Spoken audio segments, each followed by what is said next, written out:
You're listening to the Fortnite Community Podcast with your hosts, TwoLoud TX and Nolxero.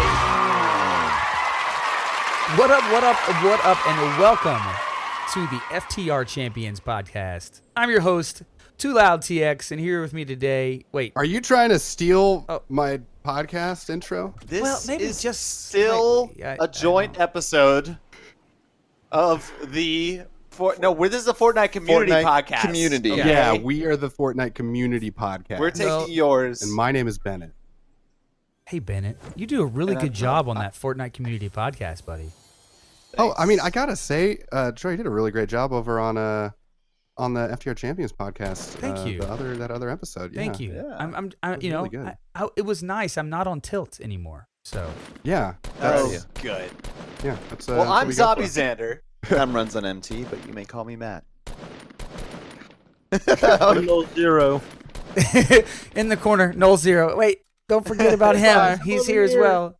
The Nolxero, 1 HP killer. Welcome with us again, sir. Thanks, bro. And of Thanks, course, guys. Mr. Bennett. Y'all What's are up, buddy? Yeah. What's up, guys? I'm still here. Still here. Still doing Yep. this thing. The There's Fortnite TwoLoud over Community there still Tracker here as well. Podcast. Yeah. Yep. We're all here again for round We just 2. introduced ourselves over and over again the entire episode. Hey, that'd be entertaining. My name is Bennett. I only know one way to say that. My name is Ben. I got too into okay. the habit of that from every shoutcast broadcast that we did. Well, it's okay. Every podcast I've ever done, I've always been like, what up, what up, what up? So, everybody's like, that's the what Yeah. up guy. Yeah, there he is. Oh, he's The what up he's guy. what up to the third. Yeah. It's not his thing. He had a stroke 3 years ago. He actually has a stroke. It's just what up, what up, what up, what up? And it's we gotta smack him out of it. Oh, okay, sorry. We let him do it, and we let him think that it's Okay. that it's Yeah. a recognizable trait. Yeah, it's man. not really my thing. It's just something I picked up.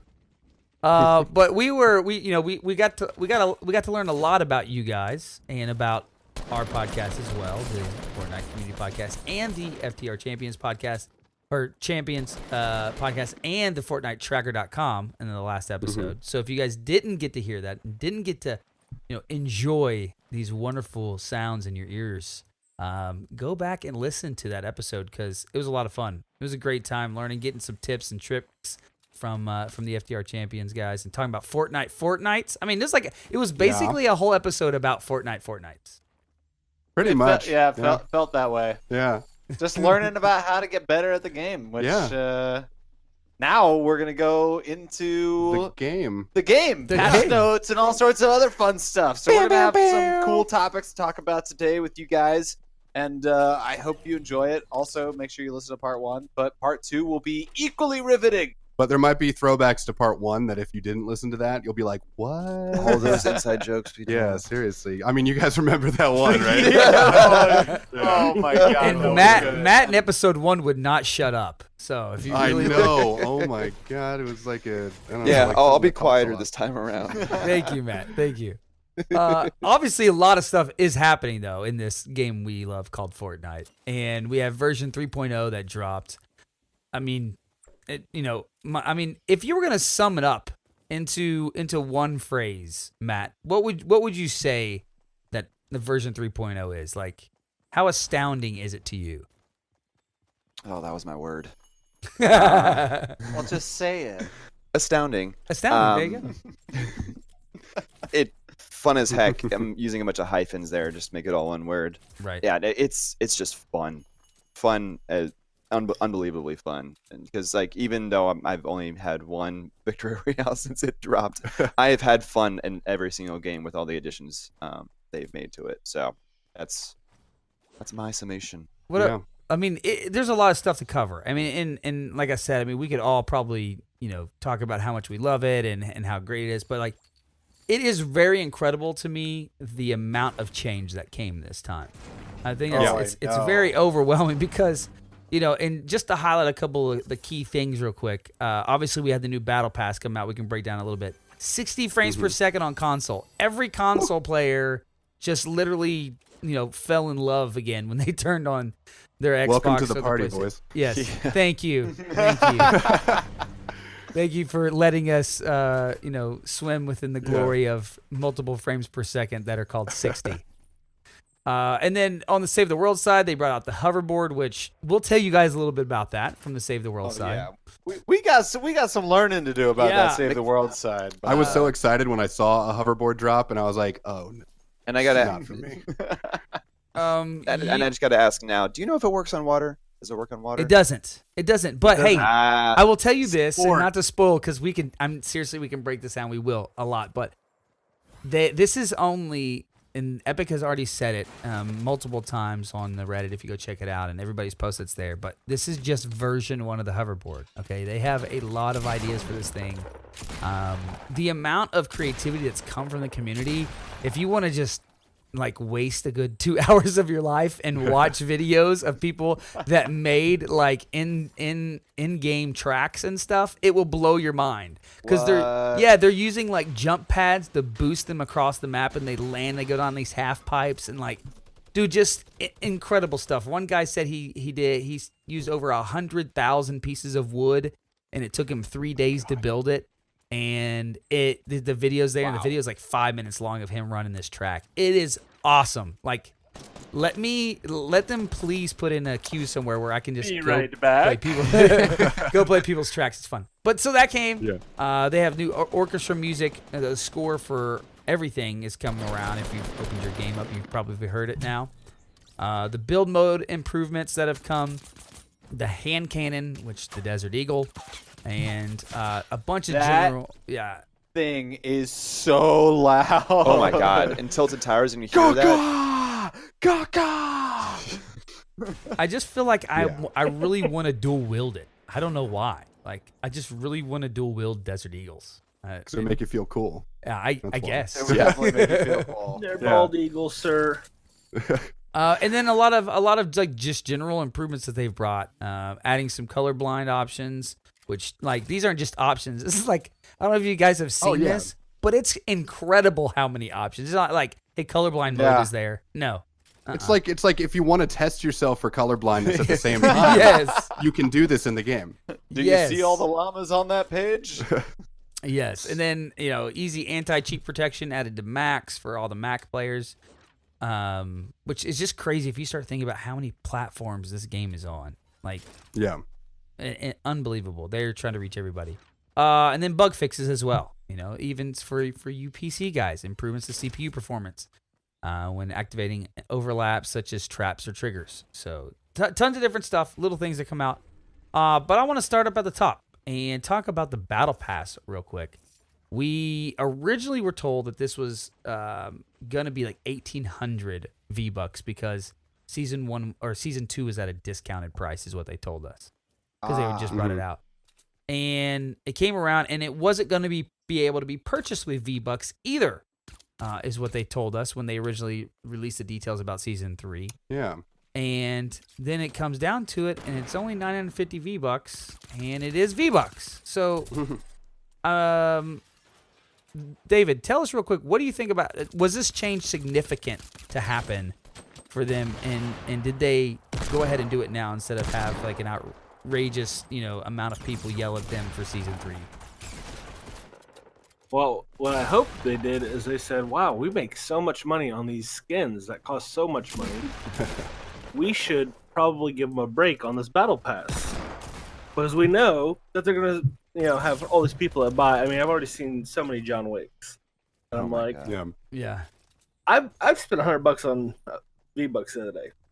You're welcome, Epic. I got you. I finally got you to fell into peer pressure. I'm happy. Best bang for your buck. Right. It is. And I bought $35 the for standard free. Battle Pass. And I just was like, let's see how far I could buy into this if I wanted to. And $100 wasn't enough with the extra $30. So that means, like, to purchase your Battle Pass, and I don't know with the 25 start where it would have been, but people spend a lot of money on that Battle Pass that are unlocking it. So. Oh yeah. And like my question too when it comes to that and yes, I'm all for instant gratification and stuff like that. But one of the things that I think Zander and I were talking about it the other day, and this is kind of getting into the changes between this Battle Pass and the last Battle Pass, is that I really like having, you've got all of those goals to hit weekly as you level up. I really like the overall change to the format of how those weekly goals by level let you do it, where it's like, okay, now it's not just, okay, if I missed it yesterday, that means I lost a day. If I wanted to level up all the way, I needed to play at least like once a day to get the challenge down. Yeah. And now you've got your weekly list of challenges. You can do all of them concurrently. And it lets me log in and say, oh, maybe I want to try this one right. Maybe I want to do this one right now. And it gives you more choices if you want to say, I'm not just going to come in and try to play for the VR. I'm just going to come in and maybe try to knock out a couple little side things. I want to go visit the crab today. Yeah. Right. Well, the other thing is they actually had added stuff that was interesting, right? Like when I logged in and looked at my challenges, and it was like, follow the map at Dusty Depot. Yeah. I was like, what? Are you kidding? I've been to Dusty Depot a million times. I've never seen a treasure map there. So I thought they were really cool little additions. I like the way that they're kind of addressing how they're doing their challenges and giving people that kind of play how you want to, instead of like, oh my God. All right, so my challenge today is I got to get top 50 5 times in solos, but I know we were about to play squads, but I got to do these. Hold on, guys. Hold on. I'm going to go do this real quick. Yeah, that was one of our complaints last season. Is like, don't make them necessarily specific if that's the only thing I get that day. Because if I only have an hour to play with my buddies, but I need to do the challenge to continue to get my battle pass so I can get to the end, like it puts the player in a hard position. And with this change, now they allow the player to play the way they want to. Like you said, if like, hey, Friday and Saturday nights are the only times I get to play all week. Now you can actually go in there and complete all your challenges and get those 10, 15 levels on your battle pass that weekend. And then, wait till next weekend and do it again when week 2 comes out. Mm-hmm. Right. So it's going to be really interesting to see how that plays out. I really like the variety they gave us. I really like the fact that they let people use their V-Bucks that they earned from last season's battle pass towards this season's battle pass. Yeah, definitely. That was a little concerning to me. It's like, you're not going to let people do that? Why? But they were able to build them up doing the other stuff, and now they don't apply. And especially people that go and they farm their V-Bucks in Save the World, because you can get 100 V-Bucks essentially a day. So it's, I'm really glad they made that change. I'm really glad they brought it over. The challenges are incredible, and I can't wait to see where we go as far as the weeks go. You still get the daily challenges for anybody that's still wondering, maybe haven't got a chance to play. You'll have these weekly challenges, and then you'll have your daily challenges as well. I think you can still only hold up to 3 daily challenges at a time, though. I think that's right. Yeah, I don't think they changed that. I mean, do you guys? And this will go back to talking about purchasing the levels in your battle pass. For me, David asked me. He called me. He's like, "All right, man, what battle pass version should we get?" He's like, "Should we do anything different than the basic?" And I'm like, "Not really, because for me, that destroys the purpose of me giving that challenge to myself and that drive to unlock certain things in the game." Yeah, I'm 100% there with you. I had a couple friends that went for the 25 tier bonus or whatever, and sure, you get that initial like, I've got this stuff and nobody else has these things, but eventually I'm going to catch up to them, but I'm also going to have the fun of having that journey of going through and accomplishing and acquiring all that stuff. Right. And, I mean, the grind is kind of important to me, to be honest. Yeah, I agree. I love it, and that's what keeps me coming back. I love the game itself, but I also love the feeling of accomplishment I get from earning these rewards instead of going through that paywall or whatever. Well, and it can also be, for me, it's really fun because it will occasionally, especially with the new kind of more out there challenges, it forces you to play in a different way sometimes. It forces you to drop in this spot or in this spot, or to use a certain weapon or something like that. And I like that. It makes me feel almost like I'm doing like a mini like Fortnite, where it's like I'm gonna challenge myself to just do this. Yeah, get more pistol kills there. Yeah, like exactly. That's a really fun. So I like following them and getting rewarded. Or just kind of like quickly, because they had a couple challenges like open chests in Pleasant Park, or get kills in Fatal Fields, or go to the treasure map at Dusty Depot. Those 3 places were so chaotic. Yeah. That for the beginning of the week, it was crazy. Yeah. Yeah, it's like a miniature weekly meta that Epic's kind of just like forcing on us. And I think that's just a lot of fun because it's that I studied economics. That the economist in me is thinking like this is them just like sort of like experimenting with like how people react to these challenges and seeing like what they can make us do and also what information they can gather and what they see from that. So What can we make these sheep do? Well, I also think a lot of new players came. I'm sure there's a lot of new players that came to the game in version 2.0 when we got Tilted Towers, right? When we got the new map update and all that. And they really didn't have the time like a lot of us did in the early game to like learn where the chests are at Fatal Fields, right?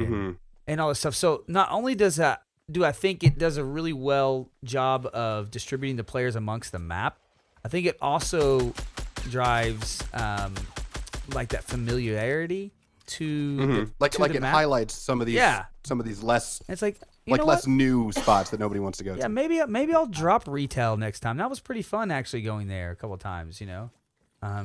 Yeah, so I'm curious to see if these challenges actually help the Tilted Tower issue, you know, of okay, first circle's done and 50 people are already dead because they all went to Tilted Towers.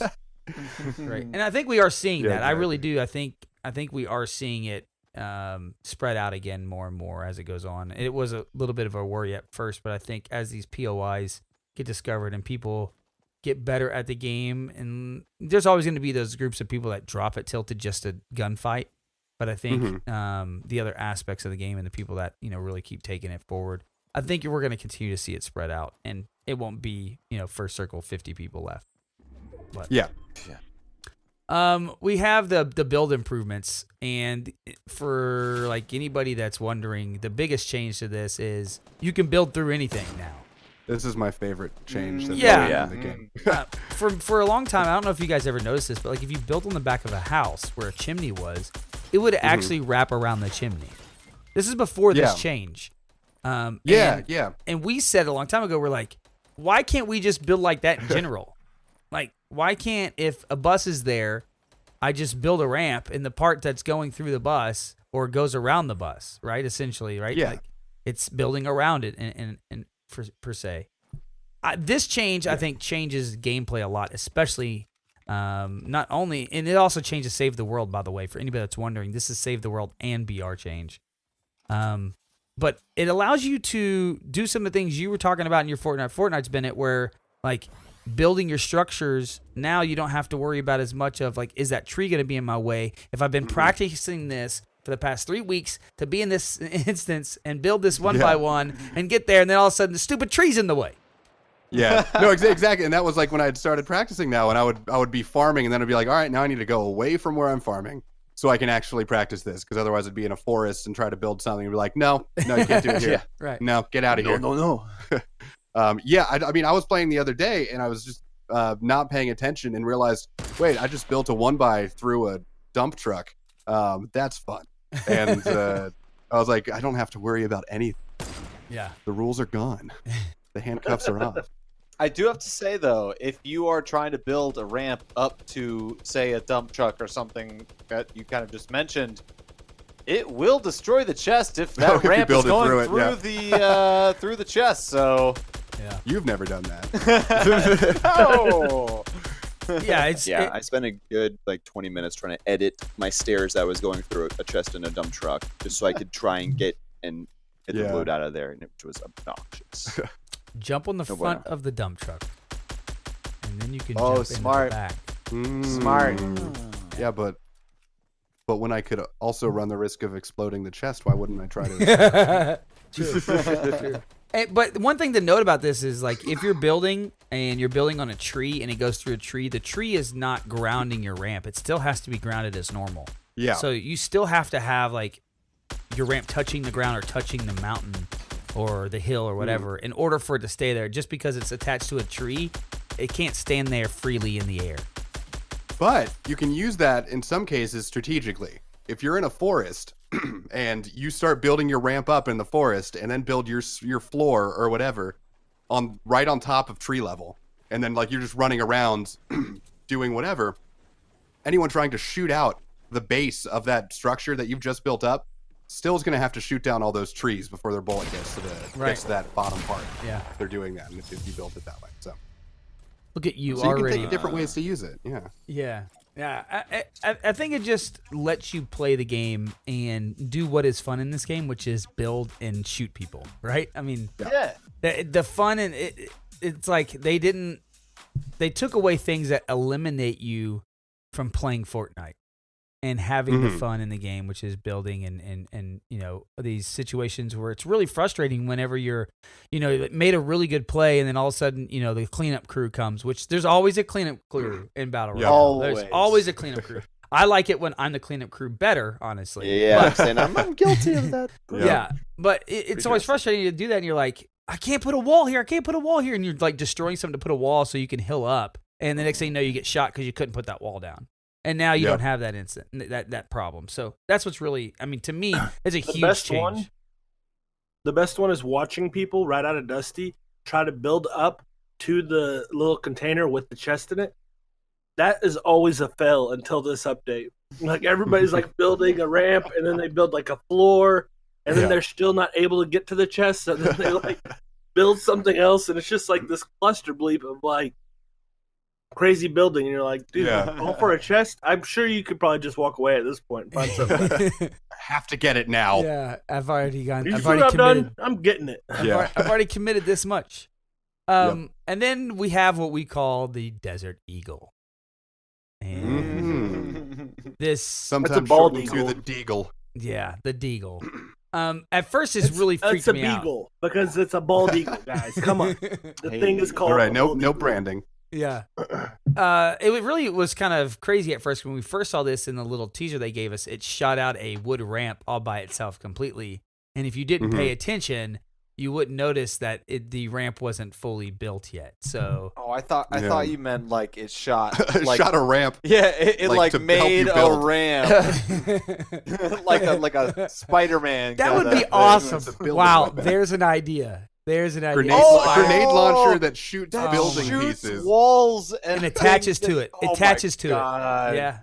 Let's go. First That- here on the Fortnite Tracker Community Podcast, you hear You'd about be like Oprah out there. You get a wall, and you get a wall, and you get a wall. oh, That no, would be I'm just so saying, funny. like, shooting somebody with a wall gun like 200 meters away, right as they're about to snipe you, and instead they take their shot and the wall is right in front of their face. Or someone instead. shooting explodes at you. Oh, and yeah. You shoot it like from a distance, Oh, and it just shoots like 6 up right in front of it. Just that would be fun. yeah, or be like awesome. not only does Epic it like if you're listening. yeah, it's not only will it like mount to a structure, like blow it up or whatever, but it could also mount a person if it's in front of it, so it like webs you to the structure with your explosive. It like blow them up. That'd be crazy. It'd be crazy. Oh my You God. could, I mean, I couldn't even imagine. Some type of attached Yeah. web item must come now to the game. That's crazy. But Yeah. no, it Yep. would literally just the bald eagle, as Nolxero said it is. It actually shot out the wood stairs You can that the call it guy's the beagle. building. Yeah. Yeah, the beagle. The beagle. Ah, the old beagle. But it wasn't fully Yeah. healed. But it is very powerful though. Let me not. Yes, it is. I mean, have you guys had Matt? Have you had the chance to get your hands on this one yet? I have not. I What? You I've- haven't played with the beagle yet? I have not played with the Beagle yet. I've died to the Beagle several times in Tilted because the squads I've been running with lately love flying into Tilted because they know how much it ticks me off. You like Team Deathmatch? Yeah. Just oh man. Xander, you've picked one up, right? I have. First, whenever I pick one up, I have to take off my headset so I don't go deaf. And then I can start shooting at people. And then if I happen to get a kill, then I'll then put my headset back on and throw the gun away. Everyone should know, by the way, side note, Xander is very loud noises averse. Very much so. You have to twist So, his arm to get him to okay. go see live So music. am I too loud So- for so- you? Here, too loud, man. So here's where I'm at. Like, sniper rifle. Yes, I get it. Apparently it's the same caliber as the Deagle. It should be the same volume. Snipers are very loud. Deagles are very louder. Yeah. on the scale of louder and louder, it is very. Yes. I don't know if the It's louder. I Exactly. would be interested side by side which one as a third recipient. So if say Zander was standing there with Bennett and I was standing there listening, and one of you guys had a deagle, one of you guys had a sniper.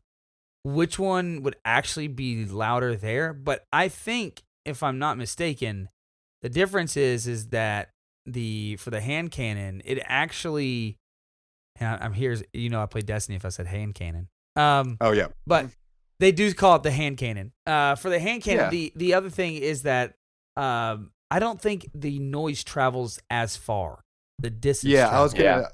I would think the same thing. Where it's the sniper travel. We know can go up to 150 meters. It goes one square in any direction. Right. But that's the old squares, if I recall correctly. That was the 2.0 update squares. Yeah, that was. Okay. Yeah. We did an episode on this, man. I But yeah, so I think that can He plays echo on around. Xbox. It's okay. Yeah. Oh. Just kidding. He'll play the real game I'm the one ultimate day. minority here among PS4 and PC players. No, but yeah, like I'd be interested to see what the sound travel is for the hand cannon and compare that. Yeah. Because I feel like it would be shorter. Yeah, I don't feel like I hear it from like super far away like I do a sniper, but I'm not sure. I maybe they'll give us those statistics, but I do feel like it is definitely when you're closer to it, like it's definitely louder. Like if I'm not right on it, I feel like it's definitely louder. Like if they're down and tilted and I'm above tilted, like if someone's shooting a sniper, I can hear it, but if someone's shooting that freaking hand cannon, I know it's there. Like there's no question in my mind of where that. It's like they put it on the. They put it on the volume level of pre-patch jumping out of the bus. But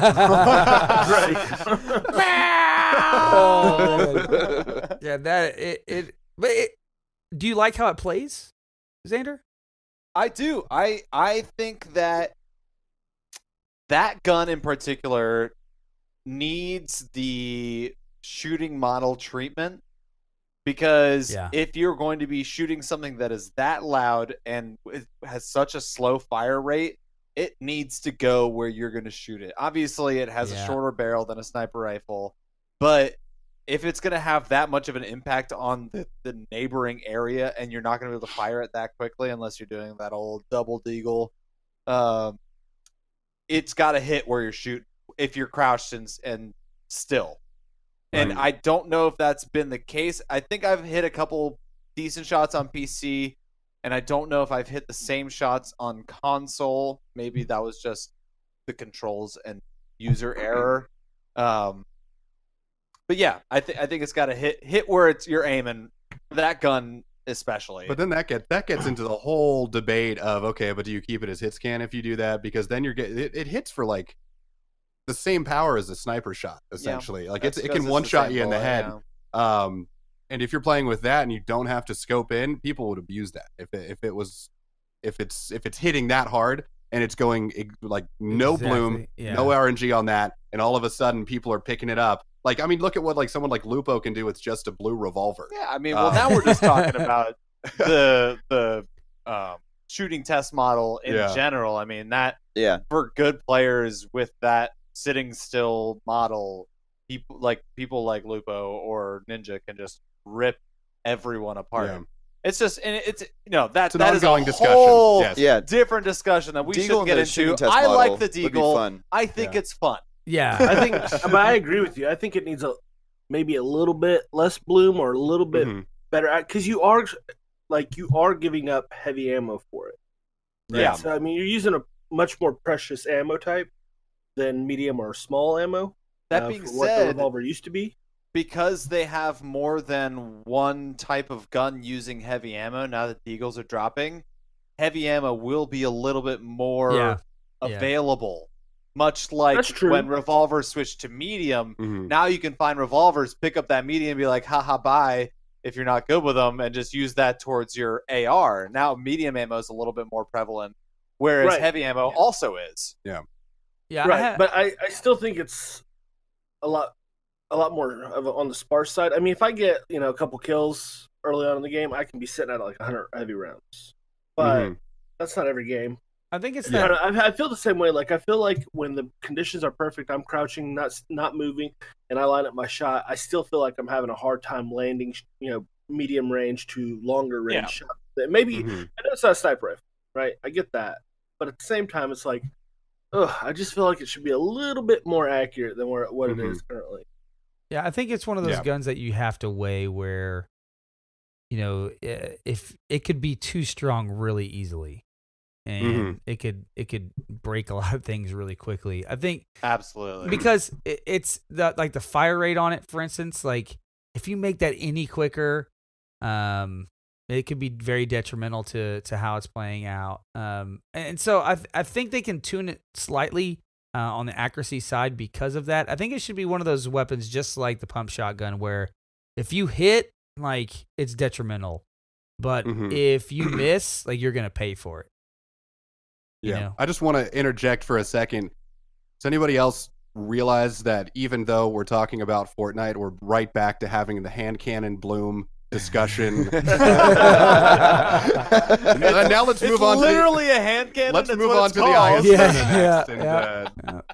Oh, man. Oh, damn, that's funny. Well, talking about, weighing it like the shotgun, the pump shotgun finally got addressed. The behaviors have been addressed. Firing the pump shotgun and quickly switching weapons will now require you to pump the shotgun before the next shot. On PC, obviously, I think this is where this glory first showed up on the double pump, was obviously all the streamers. I think that's really made it big, at least. How do you guys feel about this? Were you happy about this change? Were you a double pumper yourself? What do you think?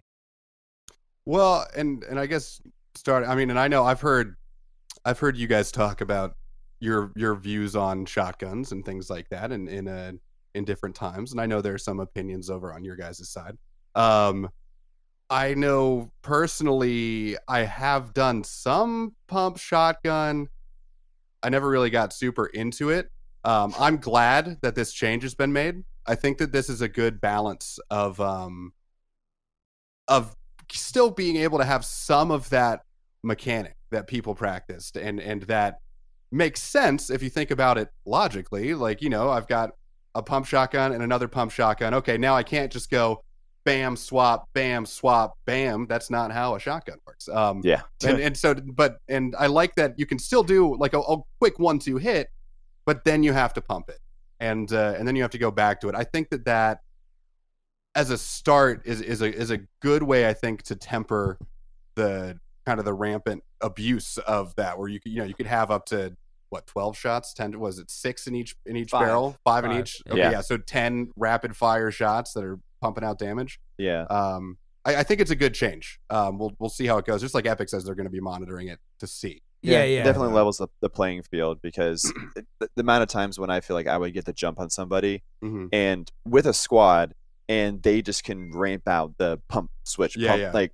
the shots and eliminate, especially the headshot range for like even a white pump can be pretty infuriating from time to time. And so the fact that they can only down 2 of my 4 teammates when we're ambushing somebody. So the abuse of the tactical shotgun has shown its head, and I don't know if you guys have seen this. In which way? Elaborate. So this actually happened right before we got on. I was watching Ninja, and it happened to him, and he was pretty irate. So because of how fast the shotgun shoots, the tactical, people have, especially on PC, been creating macros that will switch in between and fire. And you can actually fire the tactical quicker by doing the same situation you were doing with the double pumps. And instead, it sounds like a machine gun, bro. Like, well, that sounds like 4 cheating. horsemen. I go back and forth on is this an exploit? Is this a thing? But if you're creating macros so that you can hit one key, quickly swap between these 2 guns to take advantage of that sort of thing, well, I think I draw the line. It's not only just that. I mean, obviously, people with macros, Razer products and stuff, because not that Razer's, it's not Razer's fault, but you can easily create a macro really easy with Razer it's super easy. But not only that, from what Ninja was talking about and saying, is like he said he could show that he could do it without doing that. But it's just not how the game's supposed to be played, and that's how he put it. It's just like, if you're gonna find an exploit, this is not how the game should be played, and that's what's frustrating about it to me. That's all he said. Is like that's all. It's frustrating. It's frustrating me because that's not how it's supposed to be played, and someone's playing it like that. Because I'm telling you, literally, it's just like if your weapons are on 2 and 3 on your keyboard, and you're just sitting there with spacebar jumping, hitting 2 and 3, and then clicking your mouse, like this thing fires so quickly, it is ridiculous. So I'm curious. The reason why I bring that up is because, whether it's this weapon or the next one, right? Whether it's okay, now the hand cannon shoots too fast when you have two of them. Is there going to be a time where they say one type of item at a time in your hand? Like you cannot have two shotguns. You cannot pick up another hand cannon. Well, I think where you're really going to see that come into play is especially when private matches, custom matches, and events actually The start. competitive scene. Like it'll be talked about online. It'll be, people will complain about it. People will say, "No, play the game you're given. This is what's in the game. I'm playing this. If you lose to me, Use it's whatever, just because don't apologize. yeah, like Right. to throw it back to CR. Sure, like people talk about it in that way. But it'll be when when there's money on the line is when it's really going to, I think, get all the attention. And that's also where we can start implementing rules and stuff for or against some of these things, depending on how, I don't know, like how much it is. But I think that, I don't know, I could see it being like, you pick up one of each type of gun, and that's a limit that gets set. But until that happens, I guess the bigger question for me is how do you go about playing the game until that happens? Do you say, okay, well, it should be played like this, so I'm going to play it like this, Right. and then get mad when you get shot by it? Or do you say, well, it's here, I'm not going to focus Embrace on it. it, but I Yeah. will learn how to use it? Yeah. Embrace it. I don't know. I'm curious. I'm just, maybe maybe this teaches them like they got to have a cooldown on a reload no matter what gun you swap to, right? Because basically what happens, like I said, is like if you do double pump now, when you switch to the second pump, you have to pump it before you can shoot it. Yeah. I wonder if that coding will be put in for any weapon. So that way, like if I do want to carry two, or I do want to take one over to my teammate because I found two, I could still pick them up and give it to him. Yeah. I don't think they need to take that ability away, but we'll see how they address it. I think people will find the exploits and they'll continue to adjust them. They've done a really good job of doing that so far. So we'll see what happens. I know the shotgun one is very high on their priority list. The last thing I want to talk about, as far as the patch notes go, and guys, you can go check them out at Fortnite.com or EpicGames.com as well. Read all the details. There's tons of other little things. But the last one I want to address is one that's probably dearest to me, Matt, and Nolxero Hard, which is the 60 frames per second.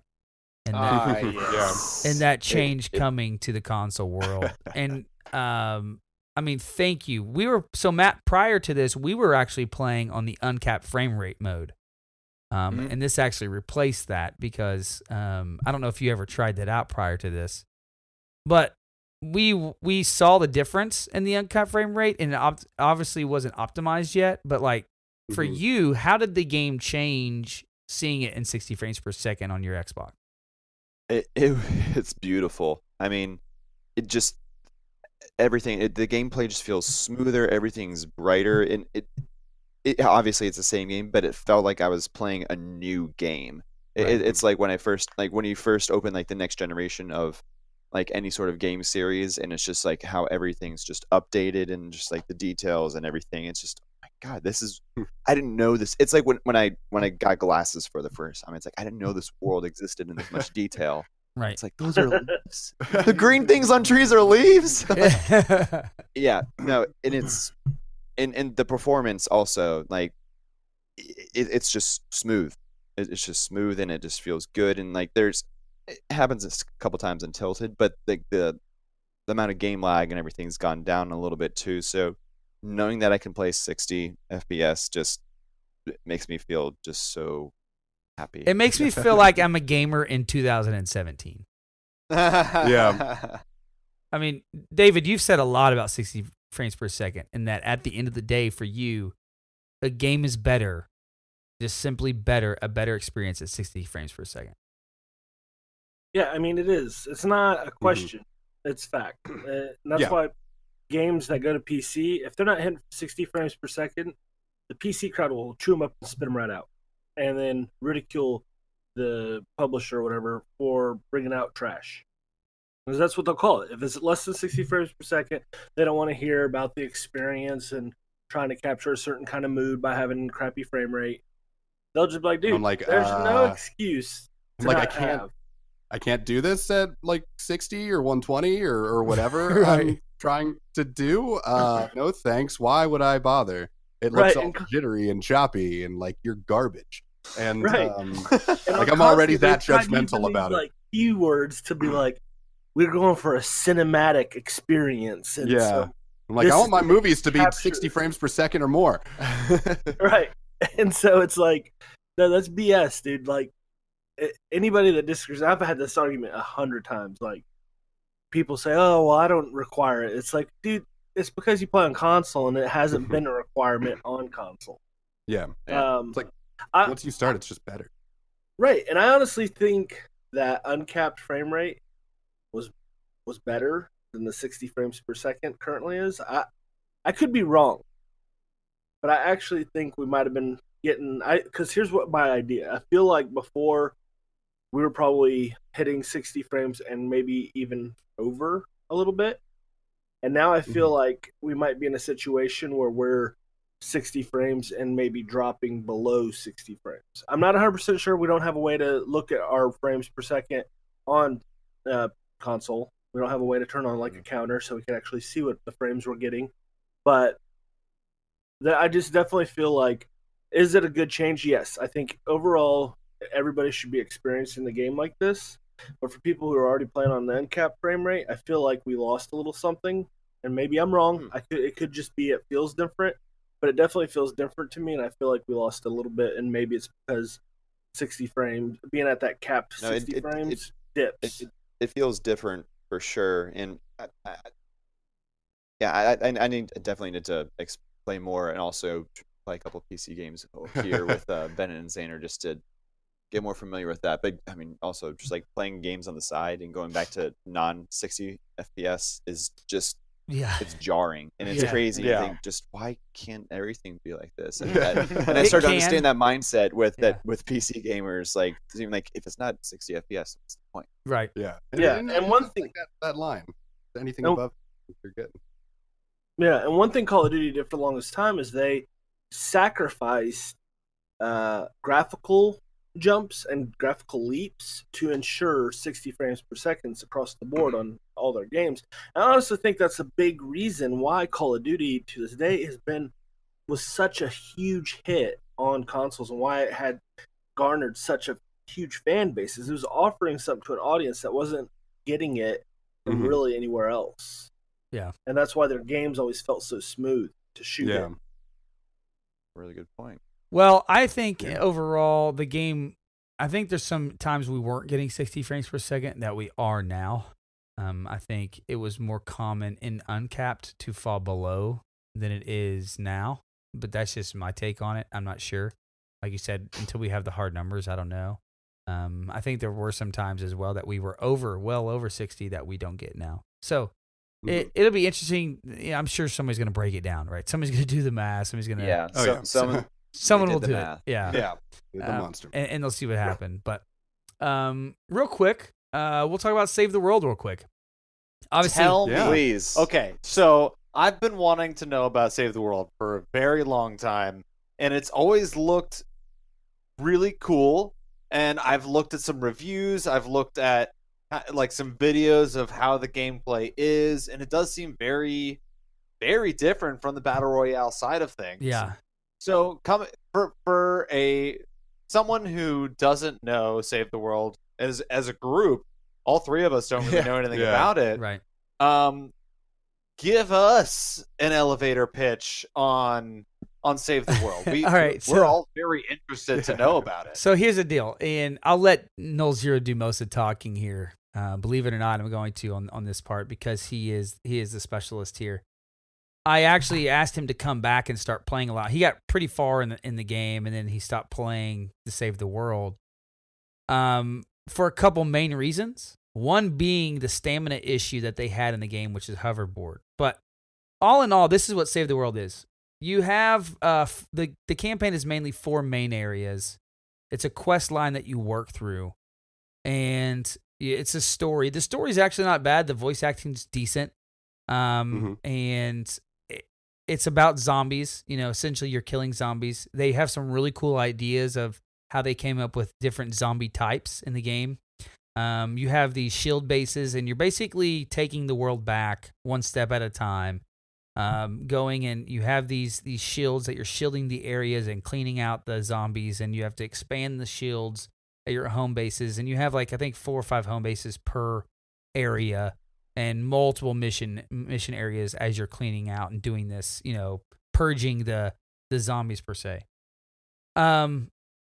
It's a really fun game and a co-op experience, but it gets super repetitive.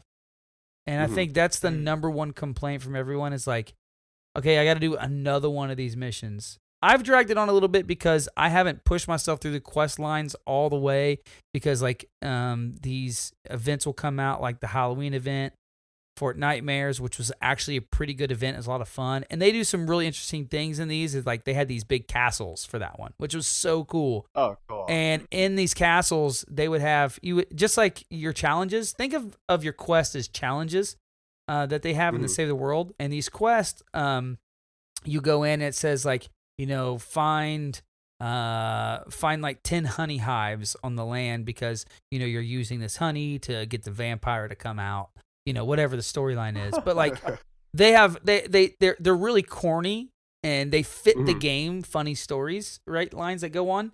Right. And they're fun, but the events are cool because you work through the event and you're done, and you're not repeating these things that you are in the normal Save the World mode, which are these 4 to 5 basically event types.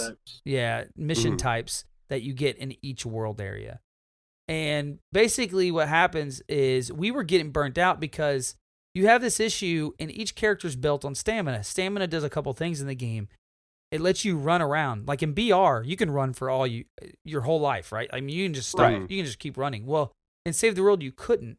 And your stamina bar not only was built for how long you could run, but also for your special abilities in the game.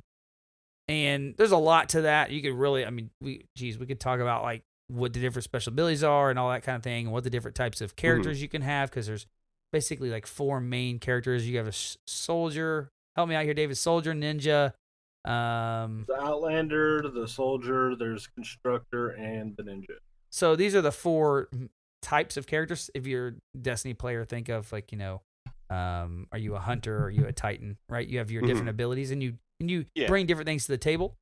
But what was happening is like you'd be fighting zombies, you'd run away, but you would be, say you need 50 stamina to cast this ability. All of a sudden you couldn't cast the ability, and you'd have to wait for your stamina bar to come back up to cast this ability. Or your mission this time is to find 10 honey hives on the map, and you're running around this map, and you have to keep stopping because you can't run anymore because you're running out of stamina. And it's just like, come on, just let me have fun. Let me just play the game. Man, yeah. And so Well, it gets really frustrating in a situation where you're playing like an encampment mission, right? You got roughly 18 to 20 minutes to finish an encampment mission, and the encampments are located all over the map, and they kind of spark up at random. So maybe one in the northeast corner is your first one, and then one of them in the opposite side of the map is the next one. You never know. And so if you're in there trying to complete some side objectives, and then on top of it, you're trying to do the mission, because if you do these side objectives and fail the mission, then it's like you didn't do anything. You lose all progress on the side objectives. So if your stamina is constantly running out and you can't get from one side to another, and you're not playing with people in a well-coordinated like team, you can get in situations where it's like, dude, it's impossible. It's like it was impossible for us to finish that mission without coordination. Right. And so it's just frustrating. And also, the stamina when you're running is extremely, like, it burns quick. And so you're walking very slow more often than you were running fast. And it's just like, oh, you just feel like you're trudging in mud. Like, why can't I just do what I want? Like, there's all kinds of things like loot and stuff spread across the map, And like you're encouraged to do all these things, and there's little side missions within the map where like all of a sudden a guy will be over like help me, and you're like gotta help the survivor, and that actually helps you get some loot and get some points towards getting a chest at the end. And it's like, how am I supposed to do all these things and manage a stupid stamina bar? If you saw the update they did on their the little video community update, I forget, Derek I think is his name. I don't remember off the top of my head, but he's the one that's over Save the World a lot, and he does all the updates on there. He said that this was one of the number one things they wanted to address was stamina. So for those that have played this before, and maybe you're just getting it for the first time, you get your hoverboard basically in the middle of the first set of missions that you get. After you like midway through, you have to get through the first 5 missions of the first area, and then you get it. And the hoverboard is a blast. I mean, it is a blast, dude. It is a lot of fun. I think they heavily addressed the stamina issue from the overall arching. This is the first time, like I said, that they're addressing the hoverboard and the first iteration of it. So right now you don't float on water yet, Zander. You can't like do that. But you know that's some of the things that they're talking about that they'll be addressing going forward. I mean, like overall, the game has some great concepts, and there's a lot of things to have fun with and to play. But I think, like, if I was pitching this to you, I would say, like, go into the mindset that you're only going to play a little bit of it at a time. You don't really want to sit down and grind this out because you will get sick of it. But it's fun to go play with your friends whenever you're like, okay, I'm on tilt. I still want to build some things. I still want to shoot these guns. I still want to enjoy this game. That is Fortnite. What can I do? And you can go over here. Like Friday night, I think it was Friday night, right, David? Like after the update came out on Thursday, Friday night, you would think we would just play BR all night, but we didn't. We actually played Save the World all night. Wow. And all night long. Yeah, because we got this hoverboard, and it changes the game quite a bit for you. But you can... And it's so, dude, the systems here are so deep. And this is one of the things I hope they do address pretty soon, Zander, is the menu systems are very deep. There's a lot to look at and to upgrade. Like you have survivor things where you need to get XP to upgrade your survivors, and you need to get XP to upgrade your weapons. And then as your character evolves and you upgrade him, like the appearance of your character changes. So like originally my white knight or my white ninja just had like a ninja robe on, but then she got like the hoodie on the next evolution of her, right? And then she has like this fire sword now. So like it's a lot of fun. Sick. And yeah, like the weapons start getting crazy. Like the details. I mean, David, like what would you tell someone that's looking to play Save the World? Oh God, you're putting me in a hard position because I feel like there's more to say why you shouldn't play Save the World, and that's not me trying to be negative on Save the World. Honestly, I really feel like they could have something with Save the World. But if I was gonna tell someone like why they should, the guns, like the variety in the guns and weapons, is definitely why, because they hit a note that I feel like Destiny and people making games like Destiny should maybe take at least a little bit of a look at. Like, they have different status effects added to their weapons. They put out a shotgun with the Chinese New Year where instead of firing like a shotgun shell, it still uses your shotgun ammo, but it fires out like a cluster of firecrackers. And those firecrackers like blow up and do a bunch of like AoE damage, and then like they also burn the enemies as well. So like it's like a crazy over the top weapon. And then I have like a spear where it's, flaming, and like it does like a whirlwind effect when you do like a heavy attack with it. And, you set ablaze to like multiple enemies in an area and really lay out some devastation. And they also do a good job with the weapons and how you power things up to make you feel powerful. Like in some other games have an issue making you feel powerful when you invest time into the systems. So they do a really good job with those things. I think they could go a step further, and I think that they could change up a little bit how you level these things up. I think the two things that are hard for me is how clear it is. Like, it's not very clear of like, how do I make my power level greater? Because some of it not only comes from your character, but it comes from like your survivors and all these other little nuances that they have in the game. So that, and the second thing that it suffers from, and you guys can relate to this because you were in this position in D1, is like when I kill something, I want loot there. I don't want loot after the fact. So this game does something that Destiny 1 did a lot, which is like it gives you your loot at the end. It scores how well you did amongst the game. Right. Unlike Destiny where we couldn't see, it was all RNG in the background. Like, okay, the guy at the bottom of the list on the Crucible got the best weapon, and I'm at the top, and I got the worst. Like I got a green shader, whatever it was. Like this situation is like, I really don't know why I only got a level 2 chest, but whatever. And the loot doesn't really make a lot of sense. Like, drop the loot there. I just killed a bunch of zombies. Give me the loot. Right. The big problem though is there isn't. And this doesn't sound weird. I'll explain. But there is no loot. Like, all the missions you're doing, and this is one. So to throw something out there for Epic. Great job on the hoverboard. It's the first thing they've added to Save the World, where it's like this is the first time Save the World is embracing the fun, like Battle Royale does so well. This is the first time where you've put something that says, "Hey, this is fun to do and mess around with in this side of the game." There's a lot of other things in the Save the World that are not fun. There's a lot of systems there that aren't fun. They could be maybe changed, but so when I say there's no loot, when you first start playing Save the World, you'll go out and you'll break a bunch of stuff, and your wood will be coming into you, and you'll be getting like this twine, and you'll be getting like planks, and you'll be getting like nuts and bolts, and all these little gizmo-looking things, like all this crazy stuff, and it looks like you're just getting like all this loot, and you're like, oh my god, look at all this loot, and you're like, oh, this is crazy.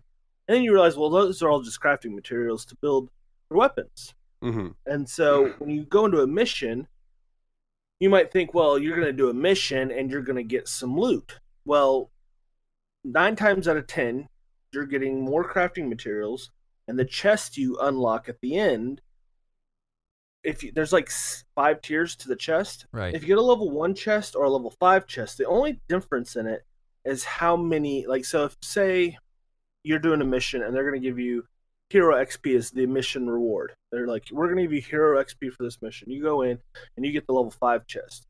Let's say the base amount of Hero XP was 100. That's what would have been in the level 1 chest. So over here in the level 5 chest, you might have got like 500, right? Like a times 5 multiplier on the Hero XP you get. The problem with this system is they have new cool characters come out all the time with these events. But if I've invested all my Hero XP, because it's a ton of XP you got to put in to get like a 3-star hero, and they go up to 5-star. Yeah.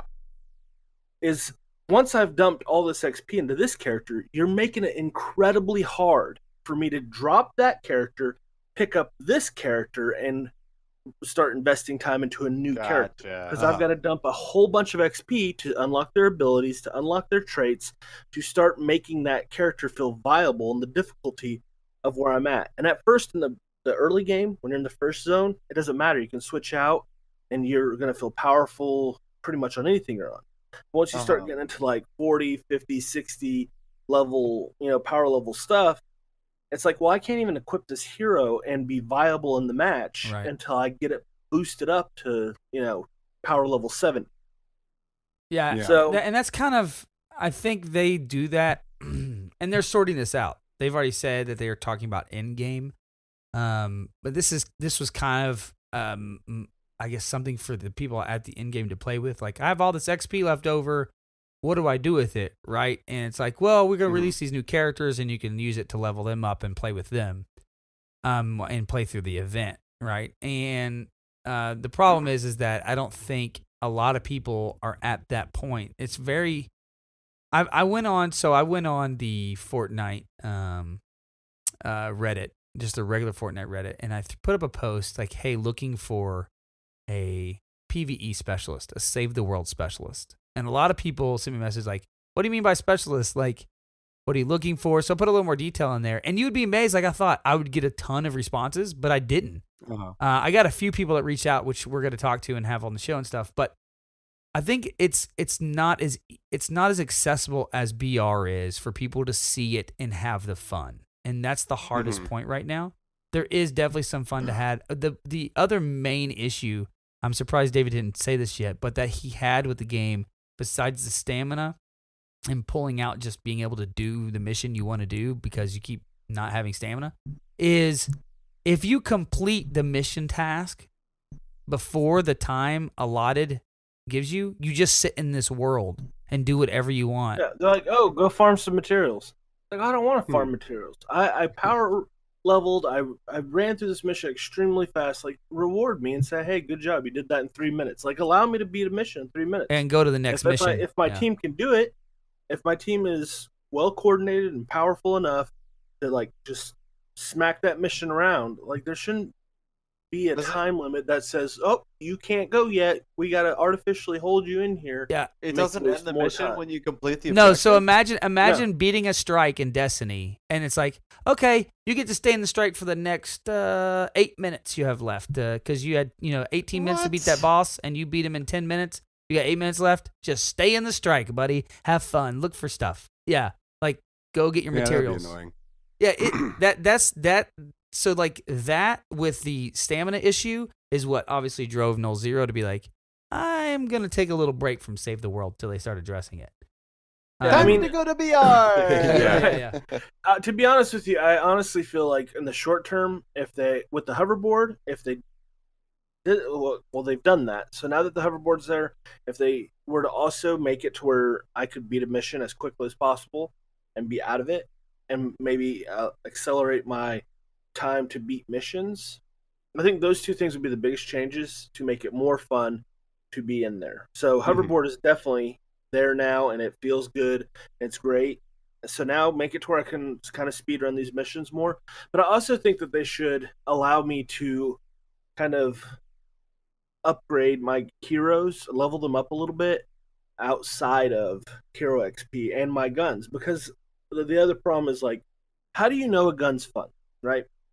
If I take it and I'm in a power level that this gun is underpowered for, and I'm like, well, this thing seems to have some nice properties, but then I dump a bunch of my weapon XP or my schematic XP into that gun, and then I realize, this gun kind of sucks. Or maybe it doesn't, kind of suck. Maybe it's just mediocre and I like it okay. Well, they have a system where I could delete it and get most of what I put into it back. But the problem is what if I don't necessarily hate the gun? I don't want to delete it, but I don't necessarily want to put as much into it as I did, right, to see if it was awesome. There's just no way to, like, I don't know. There's just no way to play with the things that you like to play with and feel like you're progressing them in a meaningful way. Yeah, Gotcha. It's just it feels like a bunch of like free to play model stuff, which obviously the game's going to be free to play, but those things translate into subtraction of fun, right? Like, so instead of adding to the fun factor and making you want to continue to play, you end up like today I got on and I loaded up a mission, and I got halfway through the mission and I was just like, I don't even want to do this right now. I just exited the mission. I was like, I'm leaving. I'm out. Yeah. yeah. So overall, like, kind of a cautionary elevator pitch. Yeah. If you're gonna spend your money, and I don't want to sway people away from buying the Save the World, because that's not what you just did. I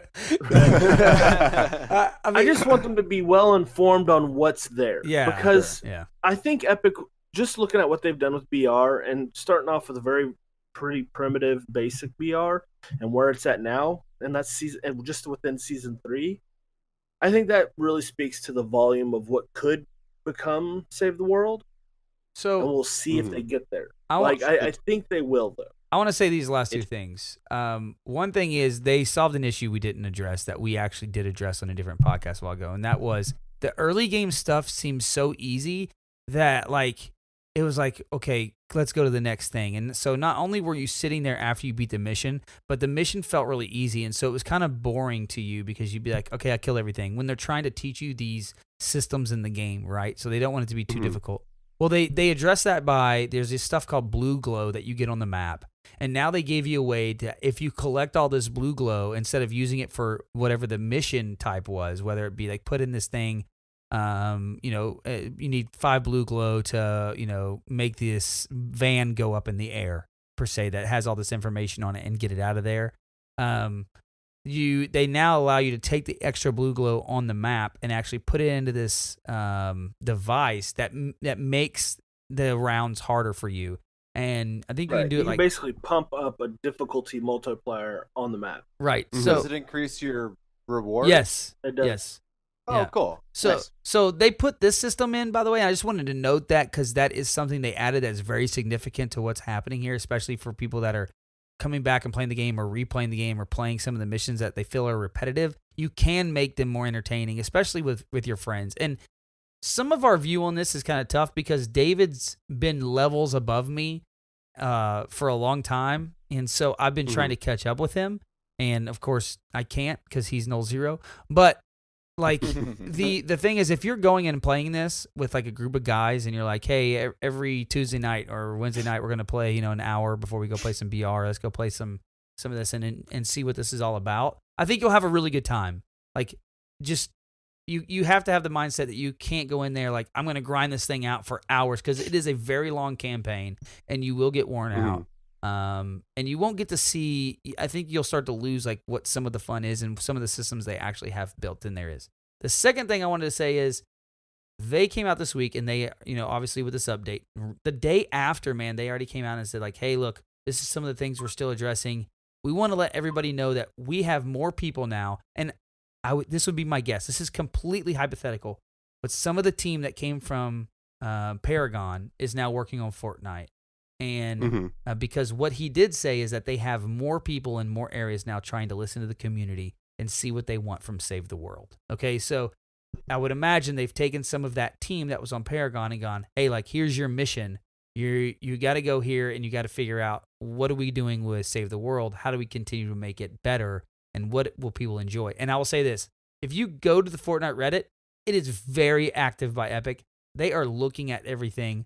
They are really trying to make it fun. And I think at the end of the day, this just is early access, right? Like, it's kind of hard to remember that on BR because BR is so good and there's, 3 million people playing it at a time.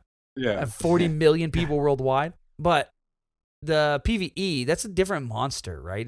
There's a lot of different things that go into how do you make a community continue to enjoy a game, a PvE game that doesn't have the encounters that a PvP game does. That's what mixes up the gameplay, right? And going against different people and having these different situations in BR is what makes that gameplay different every time you play it. But if you're going and playing a mission on a game, it's not always that. You don't have that ability for the people to make it different, right? It's got to be coding. It's got to be built into the game of how that is affected and find that fun. And I think they're going to do that. I think they already are addressing it with the blue glow situation, making things harder, with the hoverboard, giving you access to get around.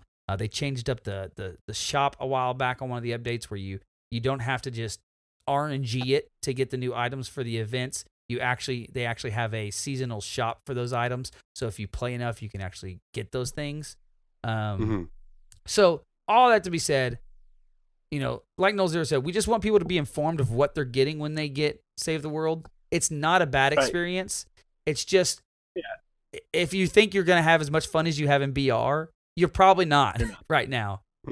Because they're still discovering the negative, fun. but the game is on a positive uptick. Yeah. Like, it's moving in the right direction. Right. Excellent. But there's still things that need to be addressed. Gotcha. Any questions, and the thing we Zander? all got to remember. No, I'm super interested because I think that's the word Zander was gonna say there, and also reminder that this is still an early access game in that respect, and like it just looks super interesting, and I've been, as you've been and telling us all this information, I've also been reading on like the fixes they've been doing through other prior patch notes and everything, and it looks like they're definitely putting a lot more emphasis on giving people what they paid for, and it looks interesting, and also a really good break from BR when you get tilted, especially. For sure. Like I said, we played it all Friday night. Like, we're not just gonna waste our time. We played it for a reason. We were having fun. For those 8 hours, for some reason, while we stay up till 4 a.m. I never know why we do that the next day, but. I mean, we enjoyed it, and so there is a lot of fun to be had there. And if you're thinking about it, and it's like it's on sale right now. I don't even know how much. I just saw the for sale sign on it. I think I saw it's 50% off. Yeah, like I mean, if you have any interest in it, like come on, like it's pretty freaking awesome for that. And not to mention, if you get a Founders Pack, you get a Founders umbrella and a Founders glider in Battle Royale. So, just So it saying, crosses over, giving you benefits. you get a little, And and if you also get the Save the World side, I hear that you can also get V-Bucks daily, that's true. which can go over to buying That's fun true. cosmetics in the Battle Royale. That's true. side. Yeah, like It's 100. I think cool. it's 100 a day. 50. Yeah, That's 50 pretty from good. your yeah. daily. You played Yeah. for 10 days. You've paid for your season battle pass, guys. Think about that. Yeah. Yeah, not to mention wow. like the special quest line that they have on there. I think they're like for this event, the spring event. I think it's an extra couple hundred V-Bucks that you can get in there by playing that. So like, I mean, there's definitely things to do. And if you're like, man, I could get this for 50% off and have a little bit of fun with my friends, like it's definitely going to give you, 15, 20, 30 hours of a lot of fun. So Right. Excellent. And it'll probably sounds great. definitely get better. yeah, they're definitely working on it, and it's definitely going to get better. So we just want, hopefully, if you're out there and you're like, should I play Save the World? The answer is yes. You should play it. If you have the ability to pick it up right now, especially with it 50% off, and play it, and you got a couple buddies, especially if you got a couple buddies to play with, go do it. It's a lot of fun. It'll be a good time.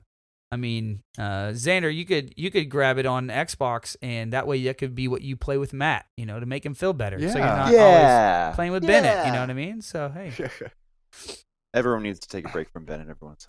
I need to take a break from it every once in a while. well, guys, this was a lot of fun, easy man. to This was a good time to get together and to hear about you guys and what FTR Champions is and what FortniteTracker.com is. It's been a pleasure having you guys on here. So thank you so much for Same. for getting Seriously, Likewise, thank you right for back at joining y'all. our podcast. This is Our today. podcast.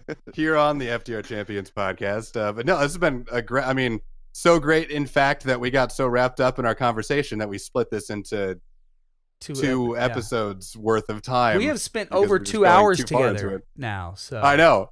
Yeah, yeah. like Right. we're old And, friends. Yeah. We should play video games sometimes. Yeah. Yes, we should. But yeah, so honestly, I'm really glad that we were able to get in touch with each other and make Yeah, this man. happen. And I'm sure we'll talk to each other again at some point. Yeah. Hopefully we see each other, the at same. Epic when they invite, the two biggest podcasts. Oh, out yeah, there or something. exactly. Oh, the two most Exactly. prominent Yes. Fortnite Yeah, podcasts. yeah, around. come out Wink, here wink. and play some Battle Royale and save the world together. Okay, if we have, we know each other. I actually. We're really Yes. twisting our arm here. Yeah. Only if FTR champions can come with us. Yeah. Right. Same. But Same. but no, With your guys' name, not ours. yeah, it's a lot of fun. I'm glad we could get together. I hope you guys really enjoyed the show. That everybody that's listening from both sides. I know we really appreciate the support. I know FTR Champions really appreciates the support. You guys have a YouTube too, so why don't you for my listeners and our listeners and the Fortnite community, why don't you throw out there what all you guys have so everybody can go check up and see all the content you guys create. Sure. So I guess overall, we've got first and foremost FortniteTracker.com for all your stats, all your database stuff, LFG, things like that. We put up a weekly kind of top 10 series, and we're talking about doing a couple other things on the Tracker Network We've got some YouTube fun channel. things in the pipeline. Yep. But yeah, I mean, we've got this awesome top 10 where Ben and I cast over. We pour through hundreds of clips each week, find the best 10 that we can, and lay down a little bit of casting over top of them. Give the community a little bit of fun, because we open it up to anybody to submit their clips to join. Oh, in I need to send you some clips, my Fun friend. Weekly. Oh, Yeah, do it.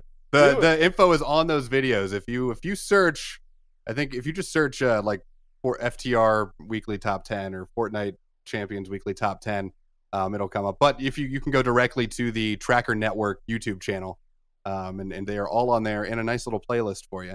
And so that's what we do on there. When events finally start up again, we'll be on probably, I think we'll be using the twitch.tv/FTR Champions, as I believe that's our Twitch handle on there.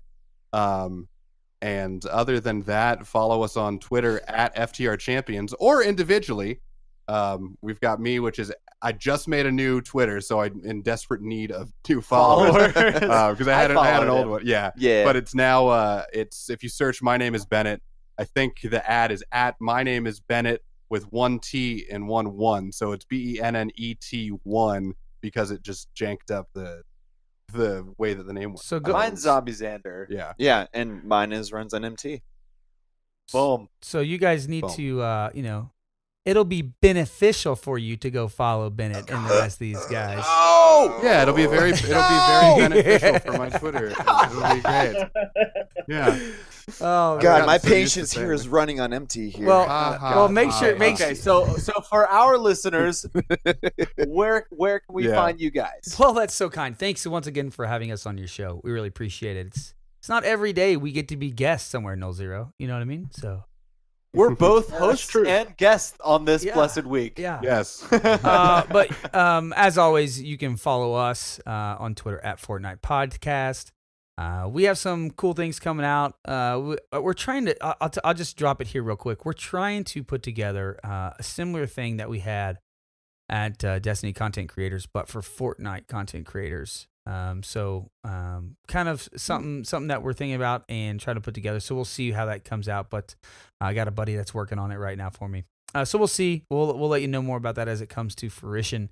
But we also have you can follow us on YouTube as well. If you just go search Fortnite Community Podcast, we're a couple episodes back in putting that, but we usually put Victory Royale footage along with the podcast. And I found that a lot of people just say, "Oh, I just listen to the show while I'm playing Fortnite." So what I'm doing now, because it literally is taking like 3 Victory Royales per episode and getting that off your PlayStation, because I don't capture to my PC. Don't ask me why. I don't know.